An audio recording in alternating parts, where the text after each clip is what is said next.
Una buona giornata, ben trovati, buon sabato, nuova edizione di Focus TG. In questa giornata c'è parecchia cronaca, avremo diversi collegamenti dal territorio, è il fine settimana in cui monta la protesta contro la guerra a Gaza e dunque ci si prepara per la grande manifestazione, poi ne parleremo con Ilaria Marchiori di Mestre, e poi lo sciopero di lunedì con proteste che si annunciano vigorose, ma è anche la vigilia di Pontida per la Lega, naturalmente, con il nodo del nome del candidato presidente della regione che ancora non è stato sciolto.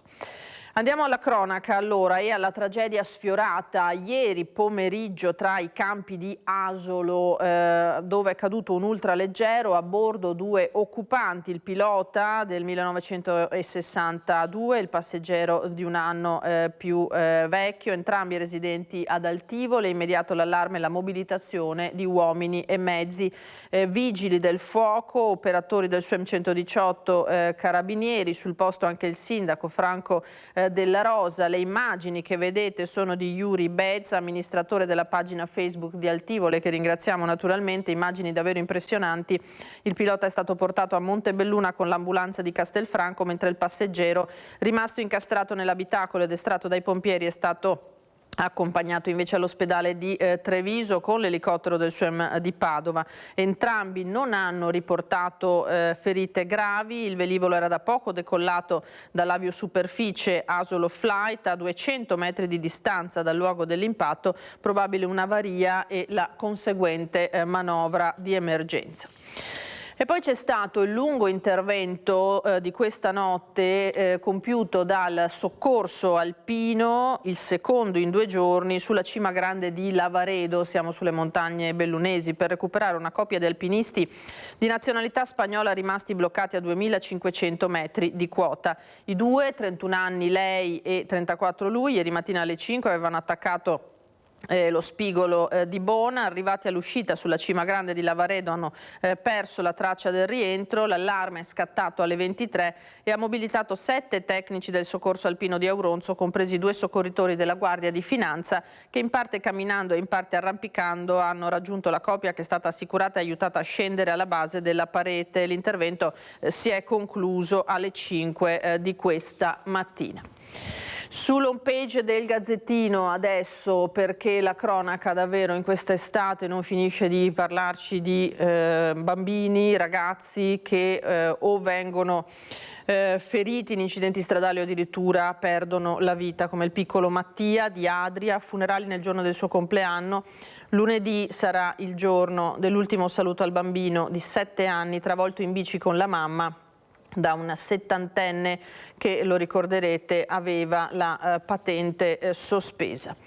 E a Quinto di Treviso invece si attendono con ansia notizie sull'evoluzione delle condizioni del ragazzino di 13 anni che è stato investito invece ieri da una macchina ed è ricoverato in prognosi riservata all'ospedale Cafoncello di Treviso. Era in bicicletta, tornava da scuola, intorno alle 13:20 sulla Noalese una macchina lo ha investito. Noi intanto andiamo a vedere la cronaca di quello che è successo e più tardi ci collegheremo per gli aggiornamenti con la nostra Marta Marangon. Stava percorrendo via Noalese a Quinto di Treviso all'altezza di via Graziati quando è stato colpito dall'auto che aveva dietro di sé. È ora ricoverato in gravi condizioni un ragazzino di 13 anni. In sella alla sua mountain bike verde lime tornava da scuola percorrendo la via lungo la banchina in direzione Zero Branco.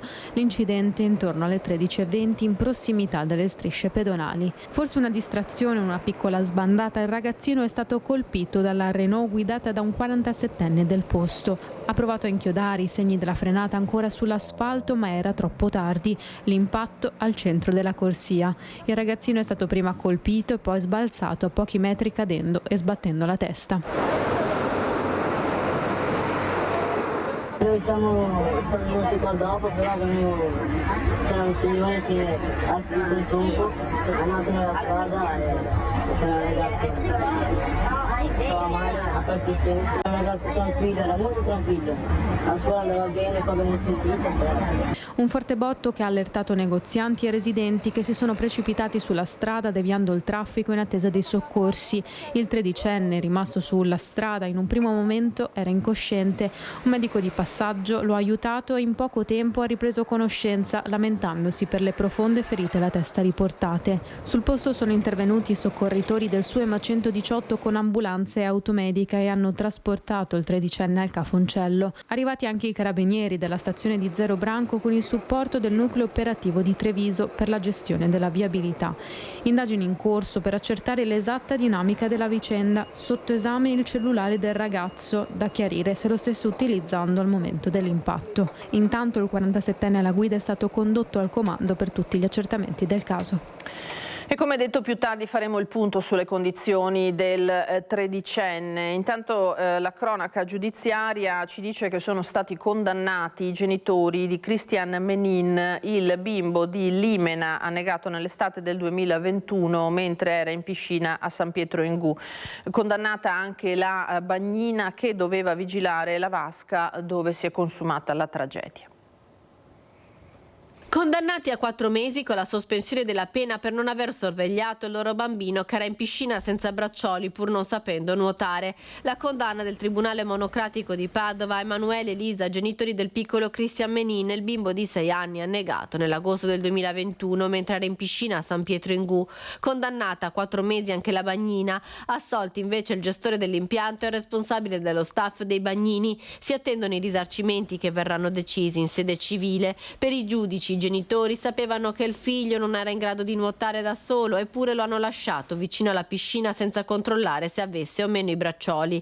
La bagnina invece avrebbe dovuto sorvegliare con maggiore attenzione la vasca dove è annegato il piccolo Christian. La bagnina, quel giorno di agosto del 2021, ha trovato Christian che galleggiava a pancia in giù, lo ha trascinato fuori e praticato la respirazione, ma il bambino era stato per 5 lunghi minuti sott'acqua e non si è più risvegliato.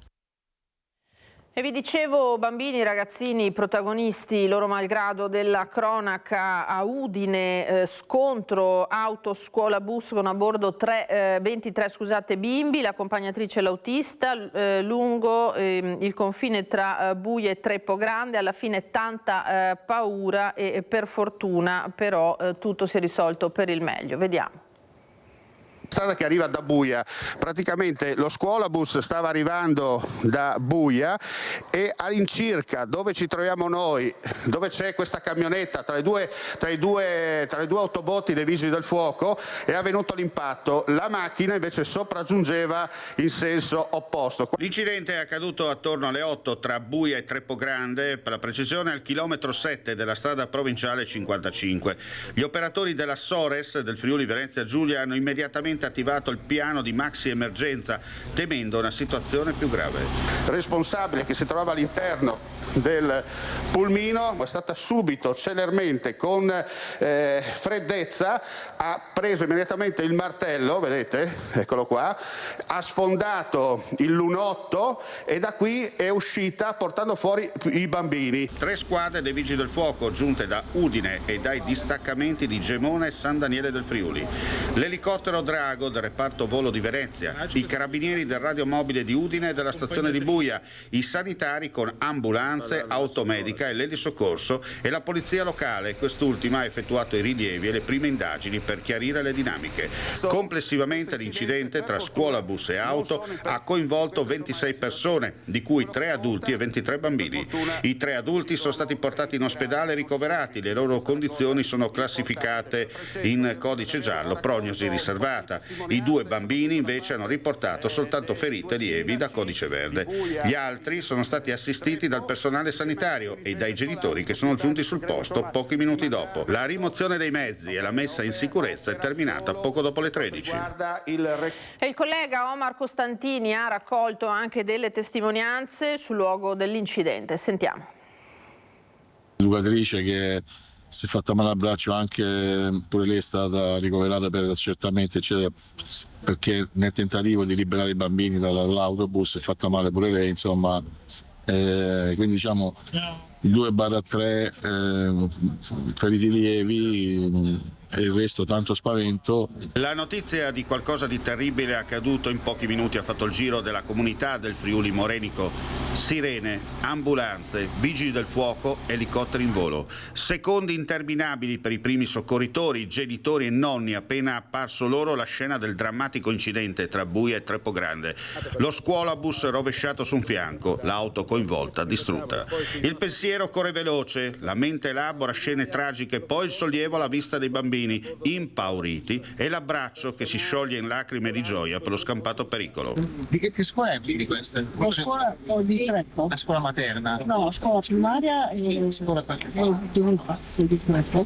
Quanti bambini c'erano a bordo? 21. 21. Come stanno? Abbastanza bene tutti, dai. È andata bene. Due comunità solidali tra loro, con i rispettivi primi cittadini a sincerarsi di persona sulle condizioni di salute dei protagonisti, a loro malgrado, del sinistro. Ci siamo subito accertati che tutti stessero bene e che insomma si potesse dire che se c'era un incidente, ma che per fortuna è nato nel migliore dei modi. E per questo dobbiamo assolutamente ringraziare tutte le forze che si sono subito adoperate, quindi quella che sono i carabinieri, la polizia locale, il pronto soccorso, tutti quanti che sono subito dimostrati molto collaborativi e hanno veramente gestito la situazione al meglio, cercando anche di tenere sotto controllo quelle che sono le emozioni dei bambini che sicuramente avranno ricevuto un grande trauma emotivo. È stato sicuramente un incidente che avrà delle conseguenze sui bambini, nel senso che saranno tutti molto spaventati e quindi adesso anche con il dirigente si stava ragionando anche per diciamo in futuro coinvolgerli in qualcosa che li faccia superare questo momento che per loro sarà sicuramente traumatico. Tanto spavento, ma un grosso sollievo perché poteva succedere l'irreparabile, diciamo così, e per fortuna quello è stato evitato. Fin qui la cronaca da Udine. Allora andiamo invece a quelli che sono episodi di violenza purtroppo anche nei locali pubblici. A Padova hanno picchiato una barista che aveva vietato loro di usare la slot machine. 2 minorenni sono state denunciate, hanno appena, pensate, 13 e 15 anni e una lunga sfilza purtroppo di denunce per aggressioni e rapine a coetanee. Calci e pugni a raffica le hanno tirato i capelli strappandoglieli a ciocchi, una violenza inaudita verso la barista che aveva appena vietato a una di loro di usare le slot machine. Le responsabili di queste aggressioni sono 4 ragazzine minorenni, 2 di loro hanno appena 13 e 15 anni e sono state identificate e denunciate dalla squadra mobile di Padova. I poliziotti erano intervenuti in zona stazione lo scorso 3 settembre. Una 50enne cinese titolare di un bar era appena stata picchiata dal branco di ragazzine. La donna, dopo aver capito che erano minorenni, si era avvicinata a loro e aveva vietato di usare le slot machine. Per tutta risposta è stata prima insultata con frasi razziste, poi buttata a terra e colpita con calci e pugni in un crescendo di violenza. Una 13enne, la più violenta del gruppo, le ha strappato anche le ciocche di capelli. A dare l'allarme alcuni passanti che avevano notato la scena hanno chiamato la polizia. Grazie alle telecamere di sorveglianza i poliziotti in poche ore hanno identificato 2 delle 4 ragazze. La 13enne, italiana di origine albanese, da marzo ad oggi è già stata segnalata all'autorità giudiziaria ben 4 volte per lesioni provocate a giovanissime vittime o aggressioni a coetanee per derubarle. L'altra identificata invece è una 15enne marocchina, anche lei già nota alla questura perché ad agosto era stata denunciata per molestie e disturbo ad altre persone. Per lei è scattata anche la misura dell'avviso orale. Preoccupa questo crescendo di violenza minorile tra le ragazze. Ad agosto, sempre a Padova, un altro gruppetto di 13enni in stazione aveva bullizzato e vessato una disabile. Nei primi 7 mesi dell'anno in tutta la provincia di Padova sono stati 107 minorenni segnalati alla Procura della Repubblica, al Tribunale dei minori di Venezia, 92 i minorenni indagati e 15 invece quelli arrestati per spaccio, lesioni e rapine. Rapina invece in un parcheggio sulle rive del Piave, la vittima trova l'aggressore al bar poco distante e lo fa arrestare. Il fatto a Saletto di Breda. È entrato entrato un signore, ha ordinato un paio di cicchetti, ha consumato, ha bevuto il suo caffè, stava bevendo il suo caffè e poi abbiamo visto entrare i carabinieri, gli hanno chiesto guardi cortesemente si accomodi fuori, io l'ho solo servito e basta, non ha fatto niente altro, qui ha consumato, ha pagato e alla fine è uscito con i carabinieri e niente di più. Arrestato in flagranza mentre mangiava serenamente dei cicchetti e beveva un caffè al Baracca 18 in piazza Vittorio Emanuele al Saletto di Breda di Piave. Una serenità turbata dall'arrivo delle forze dell'ordine che hanno portato il 43enne fuori dall'esercizio e condotto al carcere di Sant'Abona di Treviso. Poco prima l'uomo si aggirava nel parcheggio che conduce alle rive del Piave, circa 1 chilometro più avanti, in via del Passo. Intorno alle 20:20 ha fermato un 59enne di San Stino di Livenza, intimandogli con fare minaccioso di dargli dei soldi. Poi, alle resistenze dell'uomo, gli ha messo una mano al collo e rubato il portafoglio. All'interno circa un centinaio di euro. Subito fuggito, il rapinatore si è in realtà rifugiato al bar poco distante. Il 59enne, appena accaduto il fatto, lo ha denunciato ai carabinieri. Fermatosi alla piazza, ha visto il suo aggressore all'interno del bar, facendolo così arrestare. Un luogo tranquillo, quello del parcheggio di via del Passo, ma a quanto pare un 43enne si aggirava già da qualche giorno nella zona. C'è gente che va giù, come adesso, vede gente che va in spiaggia, o meglio sulla riva del Piave, però l'altro giorno c'era una persona che parcheggiava qua e io sono stato un'oretta qua e lo vedevi che era strambo, una maglietta bianca, un pantalone arancione. Portato prima in caserma per tutti gli accertamenti e poi in carcere, il 43enne originario dell'Est Europa resta nella casa circondariale in attesa dell'udienza di convalida. Fondamentale per l'esatta ricostruzione dei fatti i filmati delle telecamere di videosorveglianza installate nel parcheggio.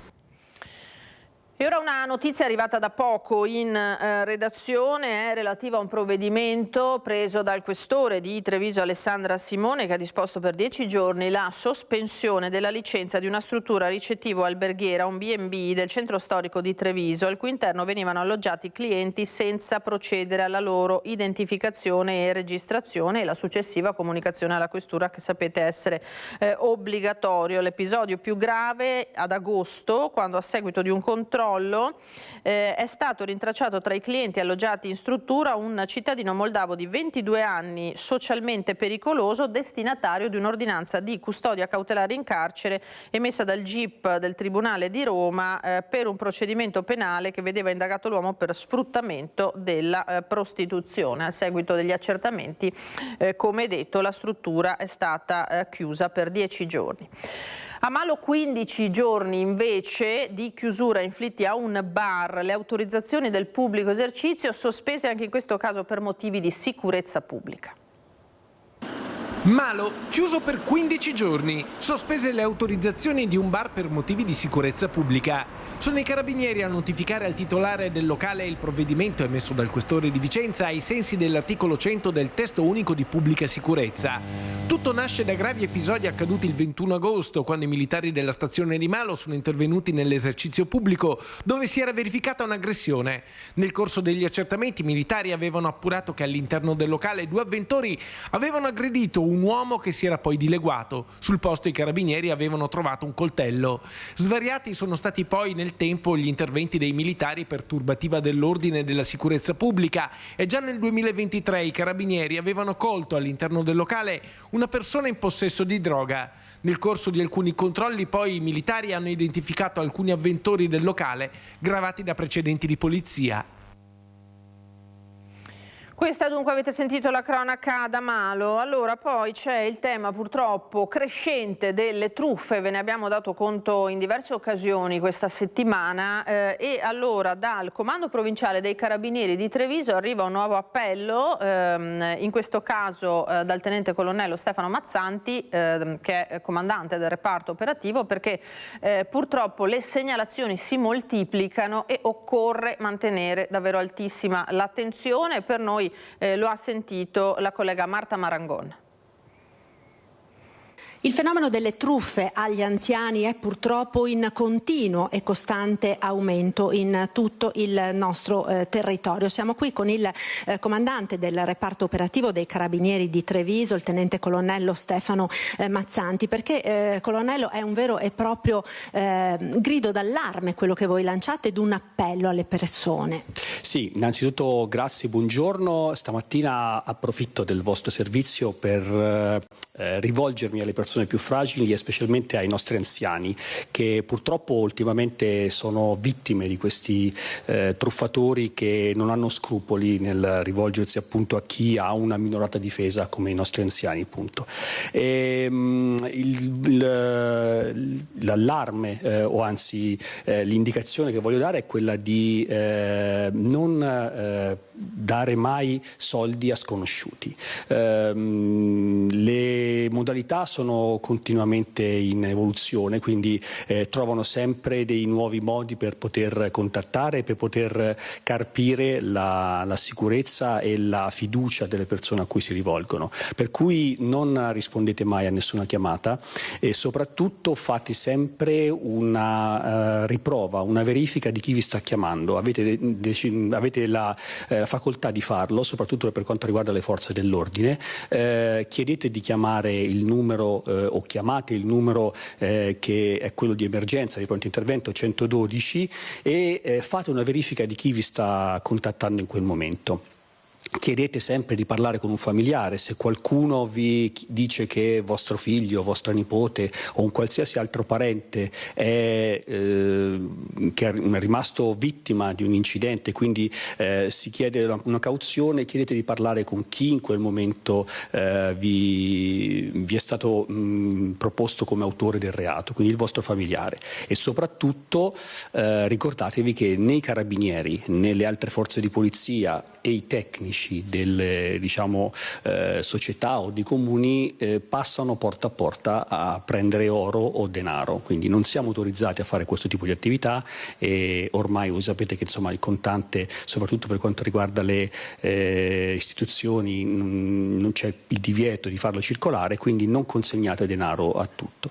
Guardate, la sicurezza parte dalla fiducia, dobbiamo insieme lavorare per evitare che questi reati vengano perpetrati e soprattutto che gli anziani, le persone più fragili cadano vittime di questo tipo di reato. Ecco comandante, peraltro come lei accennava le modalità si stanno sempre più affinando anche di questi truffatori, dal finto incidente, l'abbiamo detto tante volte, ultima notizia delle ultime ore addirittura il finto animale investito per strada, piuttosto che la fuga di gas e magari in quest'ultimo caso, ed è capitato anche qui nel nostro territorio, questi delinquenti si presentano con la divisa, si presentano quindi in un modo tra l'altro paventando l'esplosione dell'abitazione per la fuga di gas, magari spruzzano anche qualcosa che ha un odore di gas, quindi rendendo sempre più verosimile il tentativo di truffa, facendo leva anche sulla paura, sull'agitazione che coglie le persone in questo momento.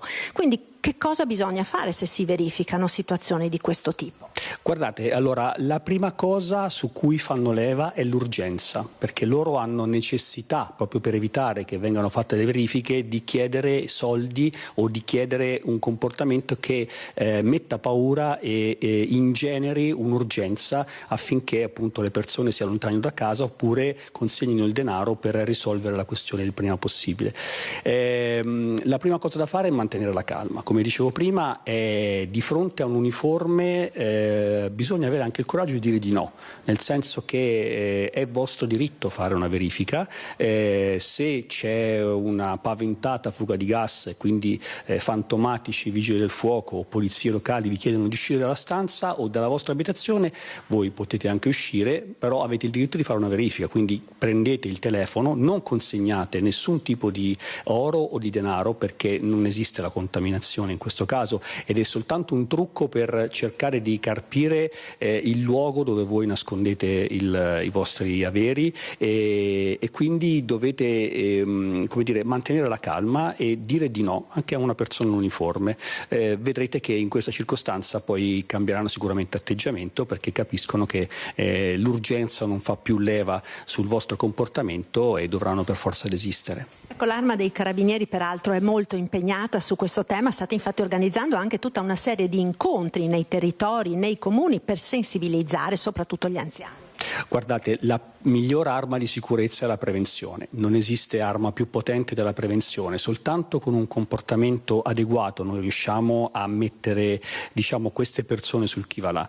Come ha detto benissimo lei, oggi le tecniche sono in evoluzione e molte volte anche da un punto di vista tecnologico avanzato. Oggi sapete che esiste il cosiddetto ID spoofing, cioè che consente di clonare un numero di telefono, quindi in maniera tale che fa apparire sul vostro display un numero che sembra appartenere a una forza di polizia. Ecco, anche in questo caso l'urgenza è la prima cosa che vi viene indotta, per cui voi riattaccate il telefono e ricomponete il numero, perché è una tecnica che serve per tenere la persona al telefono e quindi per impegnare quella linea telefonica. Voi riattaccate serenamente e richiamate quel numero, e soprattutto, come vi dicevo, noi siamo un po' in tutta la provincia, perché l'arma della prevenzione è l'unico modo che ci consente di far riacquistare quella fiducia che possa poi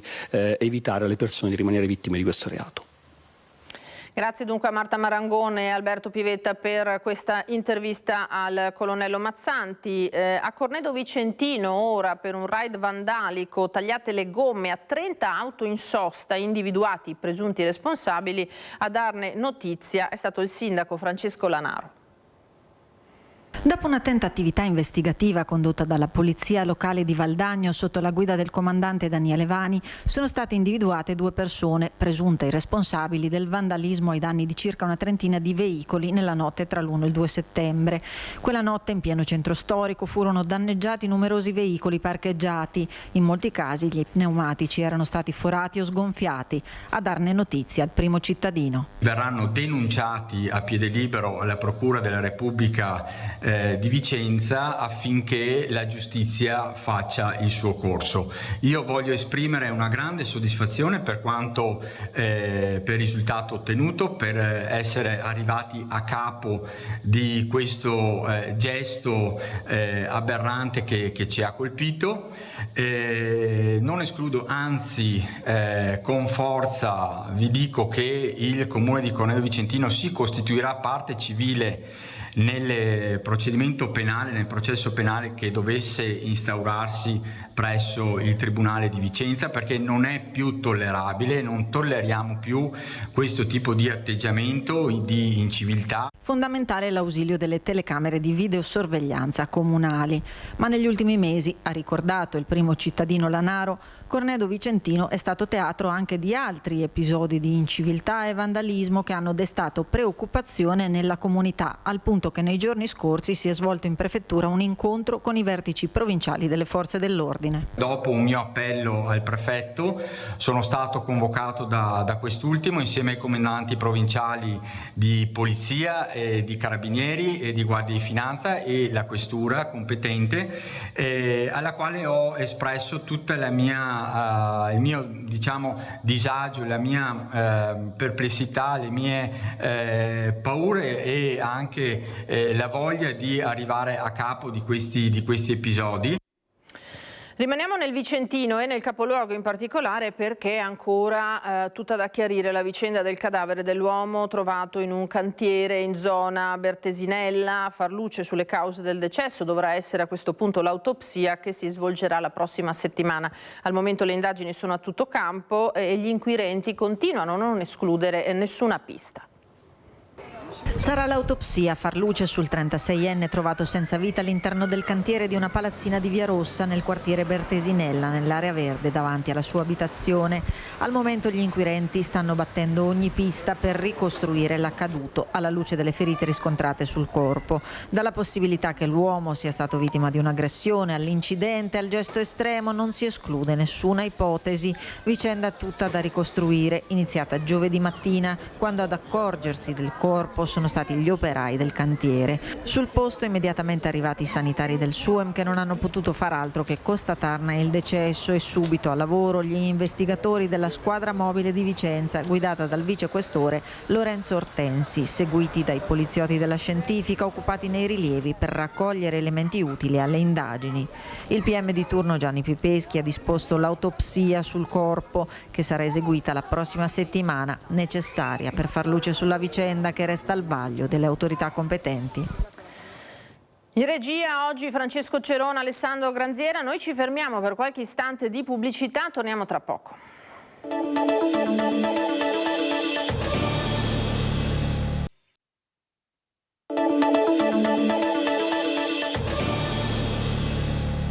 Di nuovo in diretta in questo sabato 20 settembre col nostro Focus TG, la politica dunque, perché siamo alla vigilia del grande raduno leghista di Pontida, tema scottante naturalmente le elezioni regionali, fissata la data ma non c'è ancora il nome del candidato presidente, attesa per la linea che esprimerà Matteo Salvini sul Veneto. Speriamo di lanciare ufficialmente la candidatura di Alberto Stefani, ha detto il sindaco di Treviso e presidente ANCI Mario Conte.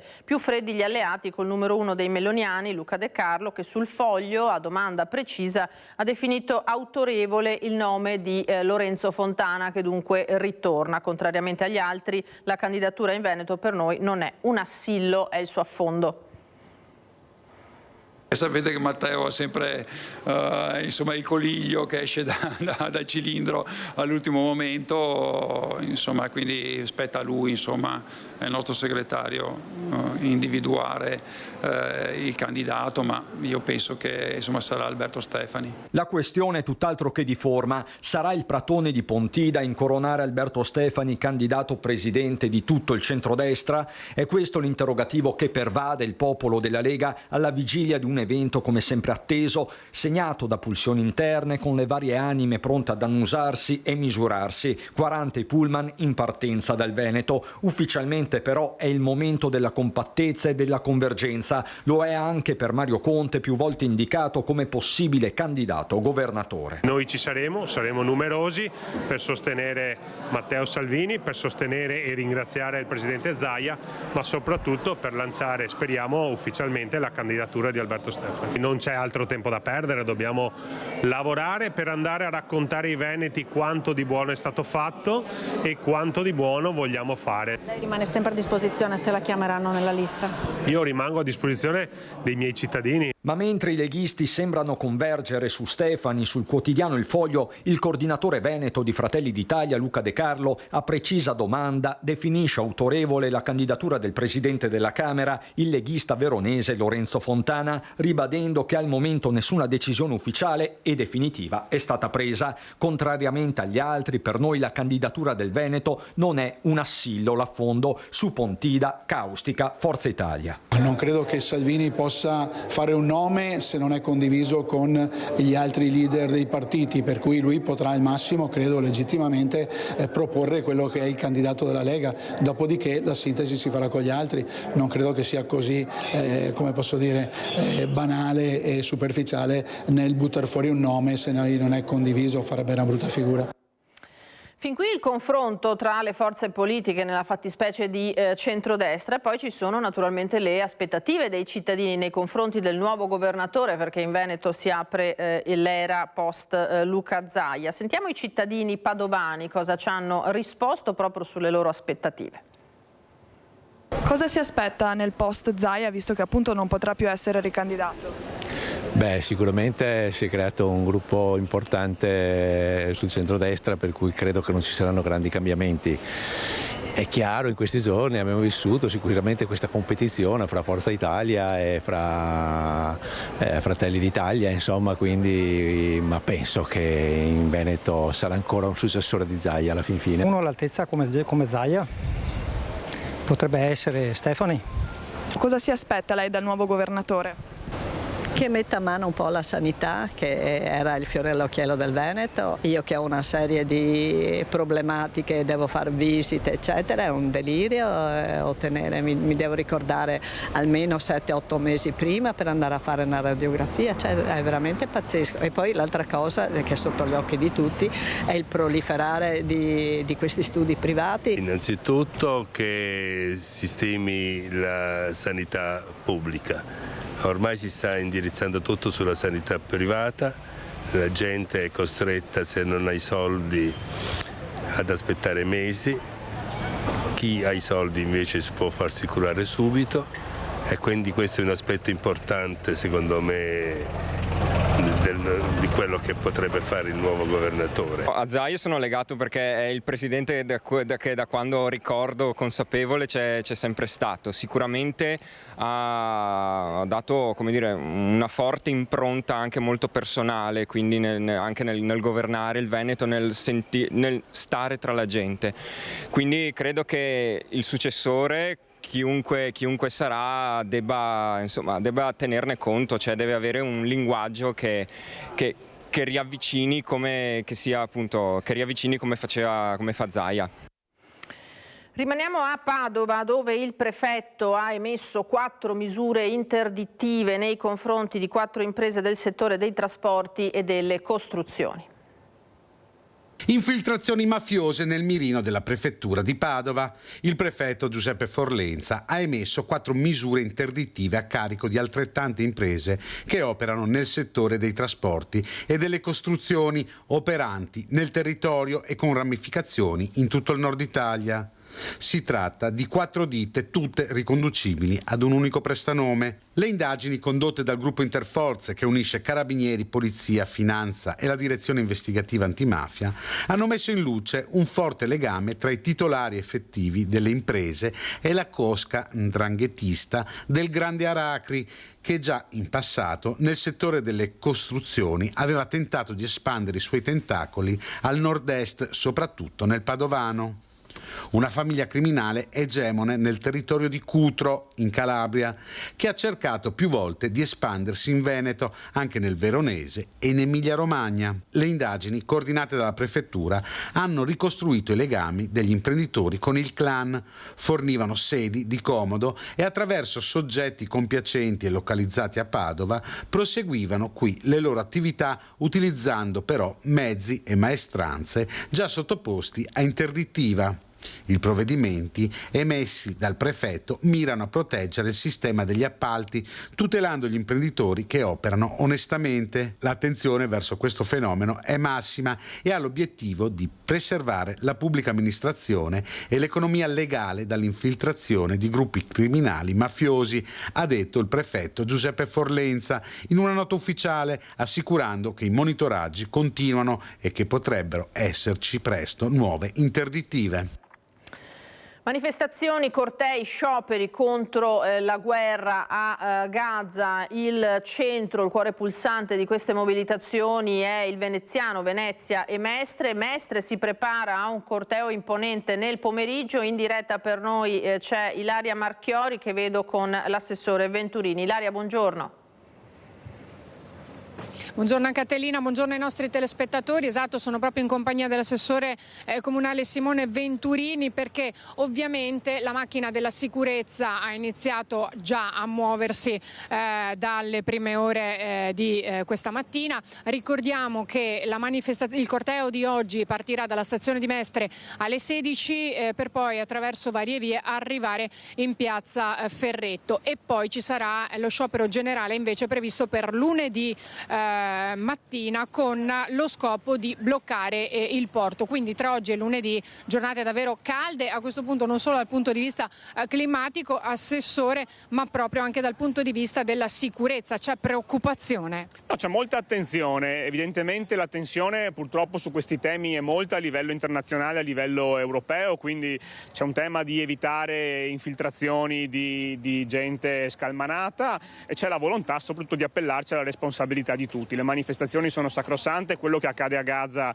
è una cosa atroce, serve subito un cessate il fuoco da un lato e serve la liberazione degli ostaggi da parte di Hamas dall'altra parte, ed è giusto che ci siano movimenti, specie di giovani che gridano alla pace e vogliono la pace e lo dimostrano in tutti i modi possibili, ed è anche un segnale di vitalità anche del mondo giovanile. Dall'altra parte questo non può trasformarsi e non deve trasformarsi, lo speriamo che non si trasformi, specie lunedì, in un tentativo di bloccare i servizi, in qualche modo o occupare il porto o bloccare la viabilità per troppo tempo, perché c'è anche una città che lavora, che ogni mattina, che ogni pomeriggio deve andare su e giù per il lavoro, deve andare, che ne so, all'ospedale, a trovare la madre anziana, a portare le spese allo zio, ad accompagnare il figlio al calcio o al catechismo, quindi ci sono anche delle esigenze della gente comune che nulla a che fare con le colpe dei potenti del mondo, che non possono in qualche modo essere neglette da parte del blocco del traffico. Quindi l'appello è a una manifestazione che sia gioiosa, che sia pacifica, ma soprattutto che non crei eccessivi disagi alla gente che deve andare a lavorare sto pomeriggio o lunedì. Lunedì poi insomma la preoccupazione è diversa, perché lì c'è una volontà dichiarata di bloccare il porto, di andare al porto.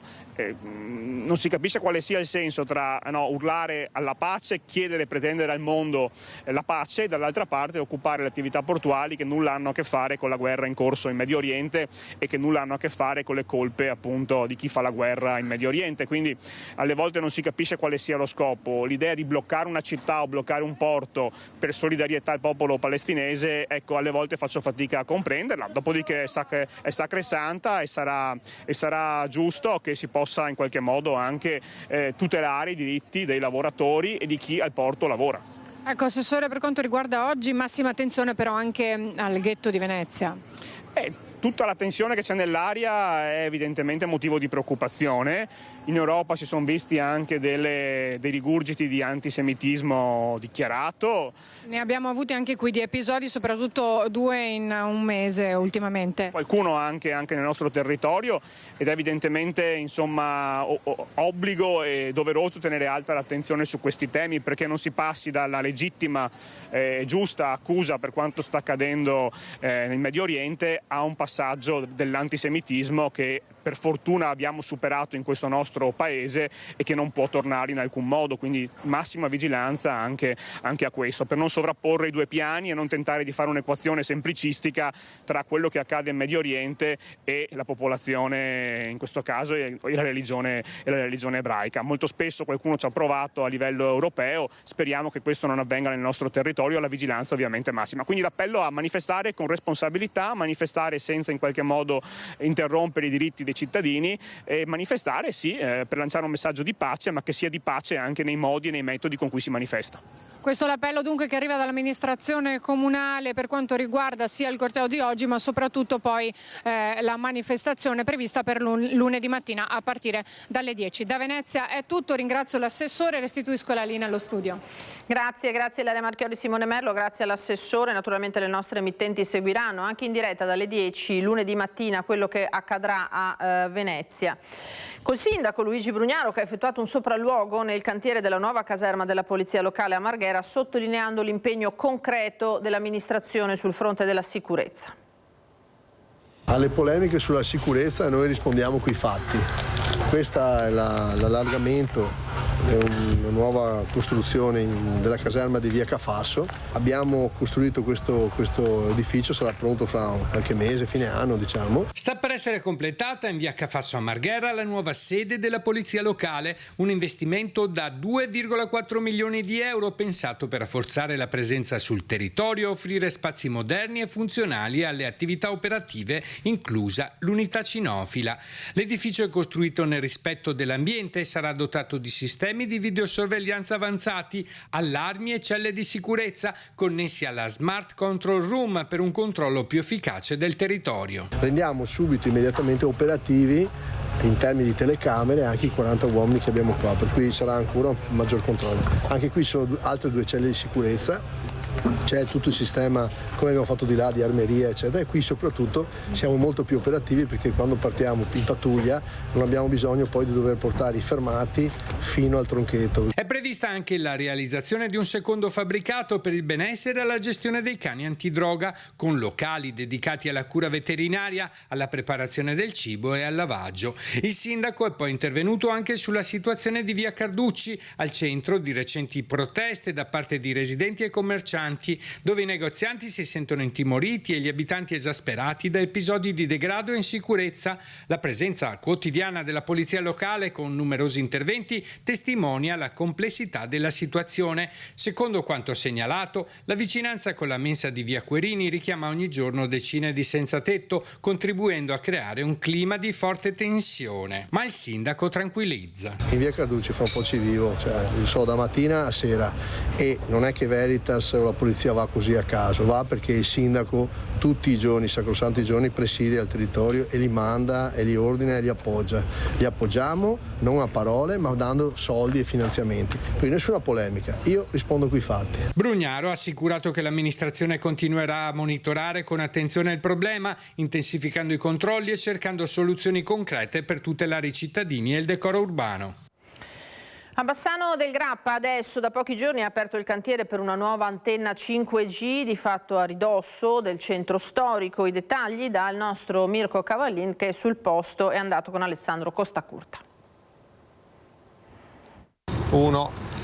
Buongiorno da Bassano del Grappa, piazza Paolo VI, dove c'è l'ufficio centrale delle poste. Sono con Paolo Conci, che è vicepresidente del Consiglio di quartiere centro storico di Bassano. Alle nostre spalle il cantiere è aperto da alcuni giorni per l'installazione di un'altra antenna di telefonia. Cantiere autorizzato all'inizio di agosto e aperto appunto alcuni giorni fa. Una storia, quella di questa autorizzazione, molto lunga, Paolo.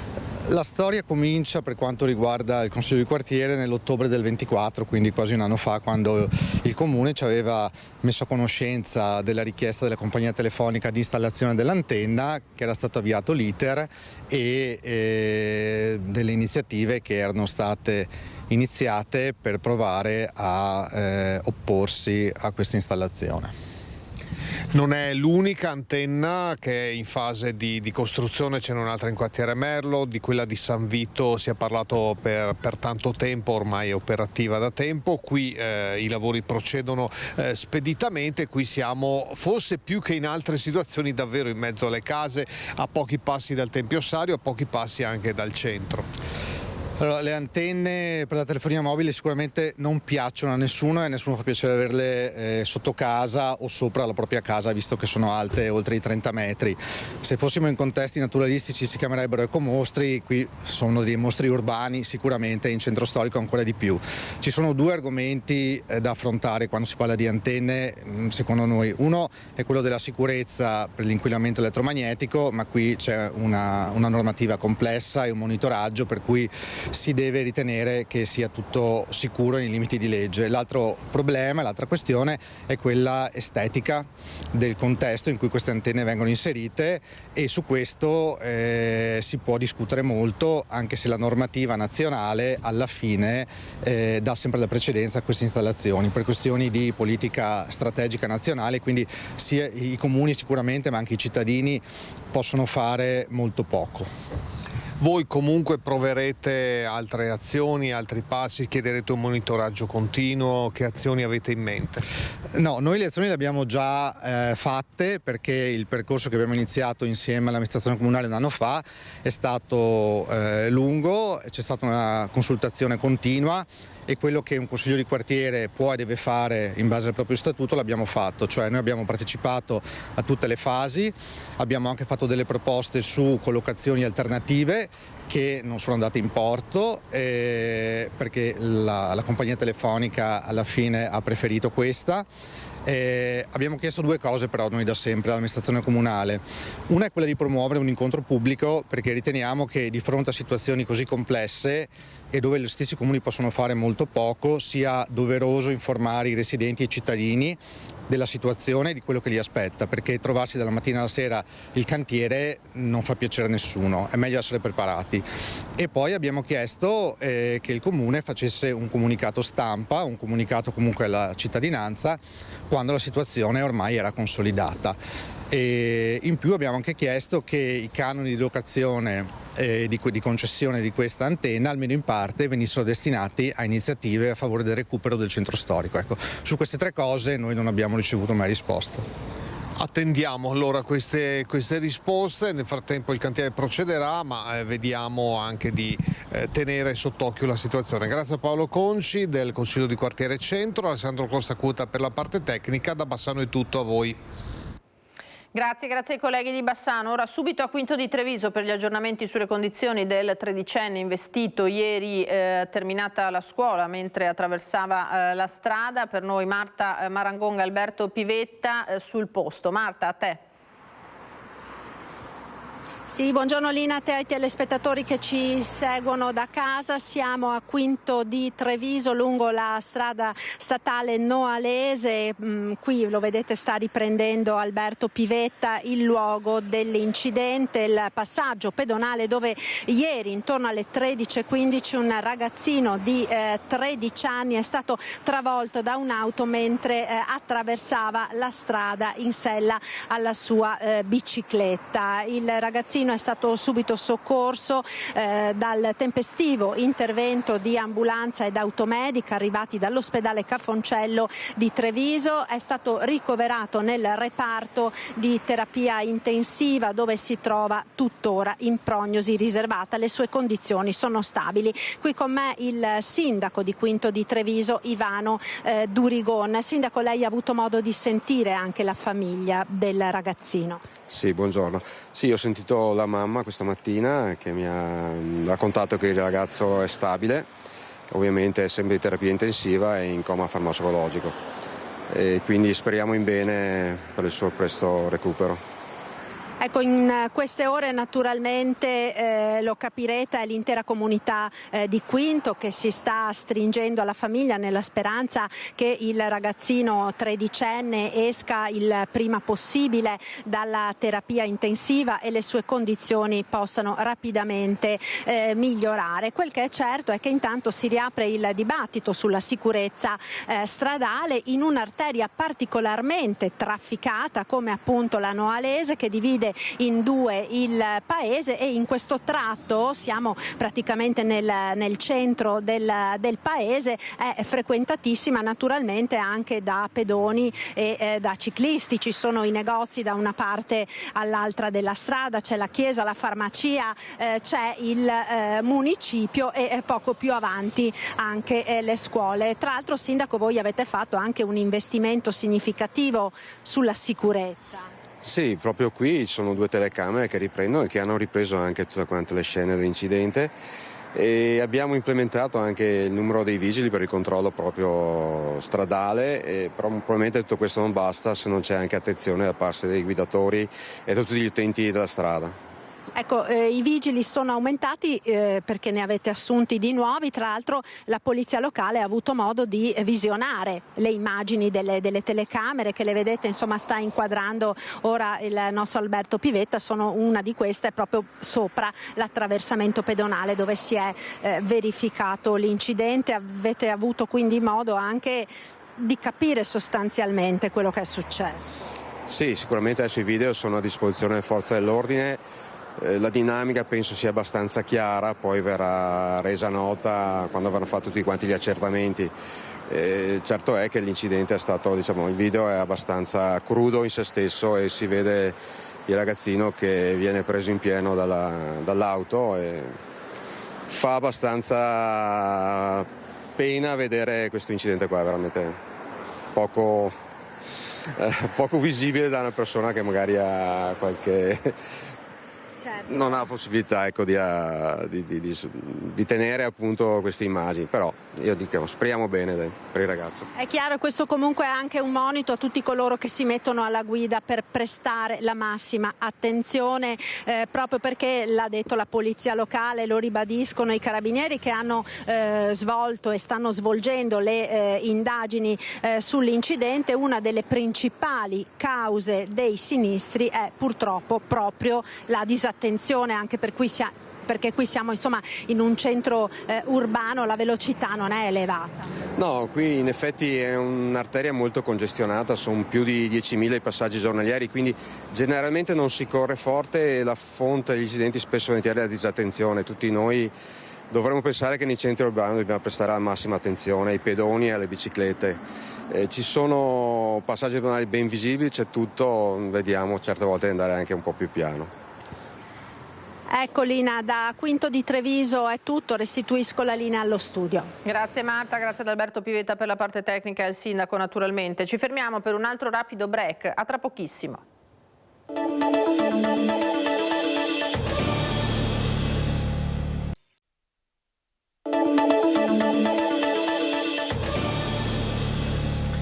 Ultimi minuti del nostro Focus TG e parliamo di noi adesso. Oltre 1 milione di spettatori ogni giorno, Media Nord-Est è il network di televisioni locali primo per ascolto medio in tutta Italia. A sancirlo i dati Auditel di agosto che confermano Antenna 3 prima TV in tutto il Nord-Est con 500.000 di telespettatori.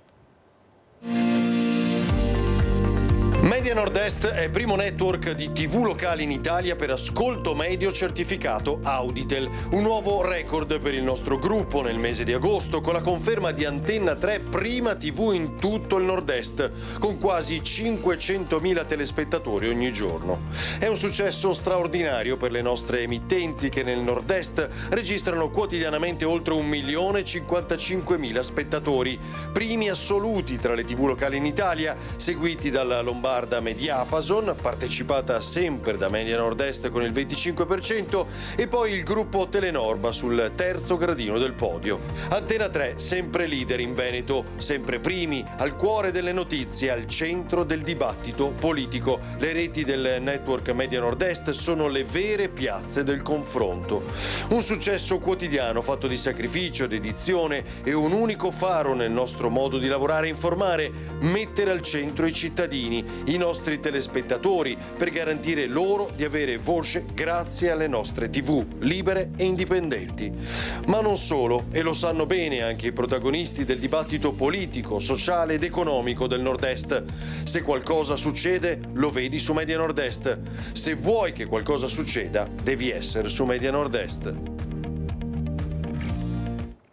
Questi dunque i numeri. La festa alpina adesso invece della città di Treviso, che va avanti fino a domani a mezzogiorno animando il quartiere di Sant'Anna e l'antica chiesetta. Ieri sera appuntamento suggestivo col coro Stella Alpina, a cantare anche il sindaco Mario Conte, così nelle immagini di Lucio Zanato. Vediamo.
Sul canto degli alpini noi ci fermiamo, grazie per averci seguito, grazie in regia Francesco Cerona, Alessandro Granziera, appuntamento ai telegiornali di questa sera, vi auguro un buon sabato, arrivederci.